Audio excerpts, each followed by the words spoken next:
जय हिंद दोस्तों। देखिए यहाँ पर लिखा हुआ है कि प्रॉफिट एंड लॉस यानी लाभ और हानि। दोस्तों हमें कब लाभ होता है और कब हानि होता है इस चीज़ को हम समझते हैं।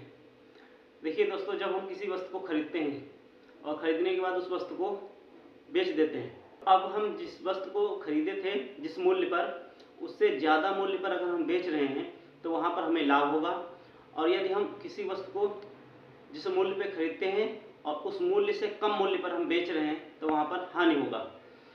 तो देखिए, अब जो वस्तु को खरीदने पर हमें जो रुपए देने पड़ते हैं उस रुपए को हम बोलते हैं क्रय मूल्य। क्या कहते हैं? क्रय मूल्य। अब जब वस्तु को हम बेच देते हैं तो बेचने पर जो मूल्य हमें प्राप्त होता है उस मूल्य को बोलते हैं विक्रय मूल्य। देखिए दोस्तों, अगर आपको लाभ हो रहा है तो लाभ जब होगा वहाँ पे विक्रय मूल्य। विक्रय मूल्य यानी जो बेचा गया है वो ज़्यादा होगा क्रय मूल्य से। जब ज़्यादा होगा तो उसको क्रय मूल्य से हम माइनस कर देंगे तो लाभ निकल के आ जाएगा। हानि में दोस्तों क्या होगा कि हानि में क्रय मूल्य ज़्यादा होगा। क्रय यानी हमने ज़्यादा रुपये का खरीदा है और कम रुपये में बेच रहा है, तो क्रय मूल्य ज़्यादा होगा, विक्रय मूल्य से घटा देंगे, माइनस कर देंगे। तो दोस्तों, जब लाभ का प्रतिशत निकालना होगा तो लाभ गुणे 100 बटे में क्रय मूल्य लिख देंगे, और हानि का प्रतिशत निकालना होगा तो हानि गुणे 100 बटे में क्रय मूल्य लिख देंगे, तो हानि का प्रतिशत निकल आएगा। यानी दोनों में आपको क्रय मूल्य नीचे लिखना है। जिसका प्रतिशत पूछा है उसको 100 से मल्टीप्लाई कर देंगे, 100 से गुणा कर देंगे। तो देखिए दोस्तों, यहाँ पे एक प्रश्न लिखा हुआ है कि एक हीटर 80 रुपये में खरीदा गया और 120 रुपये में बेचा गया। बताइए कि कितने प्रतिशत लाभ हुआ। यानी एक हीटर को 80 रुपये में खरीदा गया और फिर उसको 120 रुपये में बेचा गया। अब यहाँ पे पूछा गया कि बताइए कितने प्रतिशत का लाभ हुआ। तो एक बात तो यहाँ से समझ में आ रही है कि जब किसी वस्तु को हमने खरीदा और उससे ज़्यादा मूल्य पर उसे हमने बेच दिया, यानी जिस मूल्य पे खरीदा और उससे ज़्यादा मूल्य पे बेच दिया, तो वहाँ पर हमें लाभ हो रहा है और उस लाभ का हमें प्रतिशत बताना है। तो दोस्तों, अभी हमने बताया था कि जब वस्तु को हम जिस मूल्य पे खरीदते हैं उस मूल्य को क्रय मूल्य कहते हैं। तो यहाँ पर हम लिख लेंगे क्रय मूल्य बराबर 80 रुपये। 80 रुपये हमारा क्रय मूल्य हो गया। अब हमने इसको बेच दिया है तो बेचने को लिखेंगे विक्रय मूल्य।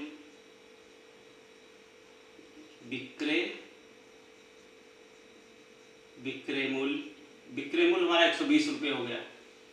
120 रुपये विक्रय मूल्य, यानी इसको हमने बेचा तो वो विक्रय मूल्य।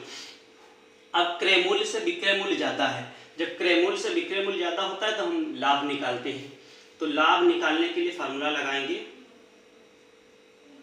लाभ बराबर विक्रय मूल्य माइनस क्रय मूल्य। देखिए यही फार्मूला यहाँ पे लिखा हुआ है, लाभ बराबर विक्रय मूल्य माइनस क्रय मूल्य। देखिए दोस्तों, अब हम विक्रय मूल्य यहाँ पे लिख लेंगे। विक्रय मूल्य कितना है हमारा? 120 रुपये माइनस क्रय मूल्य कितना है? 80 रुपये।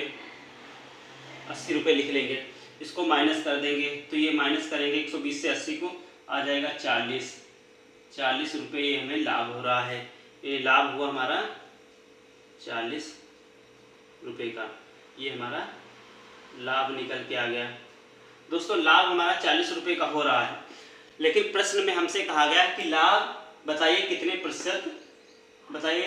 प्रतिशत लाभ हुआ। तो लाभ का प्रतिशत बताना है। तो लाभ प्रतिशत बताने के लिए लाभ प्रतिशत का फार्मूला लगाएंगे, लाभ गुणे 100 बटे में क्रय मूल्य। तो लाभ बराबर लाभ गुणे में 100 और नीचे क्रय मूल्य।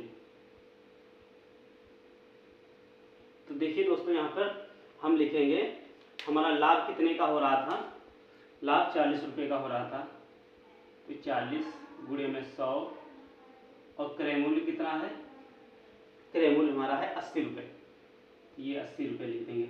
अब इसको हम काट देंगे और सॉल्व कर लेंगे।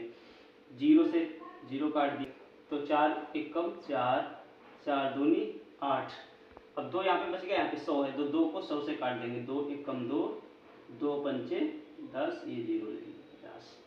तो हमारा जो निकल के आया वो 50% हमारा लाभ हो रहा है, यानी लाभ का जो प्रतिशत है, लाभ प्रतिशत बराबर 50% का हमारा यहाँ पर लाभ हो रहा है। ठीक दोस्तों, तो आई होप ये वीडियो आपको पसंद आया होगा। अगर पसंद आया हो तो लाइक कीजिएगा।